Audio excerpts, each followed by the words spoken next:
ಬೆಂಗಳೂರಿನ ಪ್ರತಿಷ್ಠಿತ ಅಪಾರ್ಟ್ಮೆಂಟ್ ಮೇಲೆ ಸಿಸಿಬಿ ದಾಳಿ.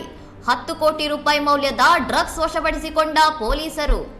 ಕೇರಳ ಮೂಲದ ಅಶ್ವಿನ್ ಮತ್ತು ಮೊಬಿನಾ ಎಂಬ ಇಬ್ಬರು ಕಿಲಾಡಿ ಫೆಡ್ಲರ್ಗಳನ್ನು ಬಂಧಿಸಲಾಗಿದ್ದು, ಅವರಿಂದ ಭಾರೀ ಪ್ರಮಾಣದ LSD, ಹೈಡ್ರೋ ಗಾಂಜಾ ಹಾಗೂ ಚರಸ್ ಜಪ್ತಿ ಮಾಡಲಾಗಿದೆ.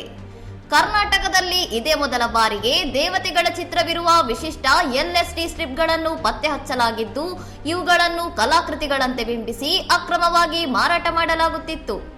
ಥೈಲ್ಯಾಂಡ್ನಲ್ಲಿರುವ ವಿನ್ಸೆಂಟ್ ಎಂಬಾತ ವಿಮಾನದ ಮೂಲಕ ಅಲ್ಪ ಪ್ರಮಾಣದಲ್ಲಿ ಡ್ರಗ್ಸ್ ಪೂರೈಸುತ್ತಿದ್ದ. ಈತ ನೀಡುತ್ತಿದ್ದ ಸೂಚನೆಯಂತೆ ಆರೋಪಿಗಳು ನಿಗದಿತ ಜಾಗದಲ್ಲಿ ಮಾದಕ ವಸ್ತುಗಳನ್ನು ಇಡುತ್ತಿದ್ದರು.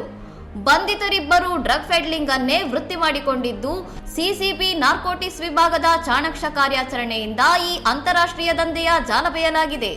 ಪ್ರಕರಣದ ತನಿಖೆ ಚುರುಕುಗೊಂಡಿದ್ದು, ಡ್ರಗ್ಸ್ ದಂಧೆ ನಡೆದ ಫ್ಲಾಟ್ ಮಾಲೀಕನ ಪಾತ್ರವೇನಾದರೂ ಇದೆ ಎಂಬ ಬಗ್ಗೆಯೂ ಸಿಸಿಬಿ ಅಧಿಕಾರಿಗಳು ತೀವ್ರ ಪರಿಶೀಲನೆ ನಡೆಸುತ್ತಿದ್ದಾರೆ.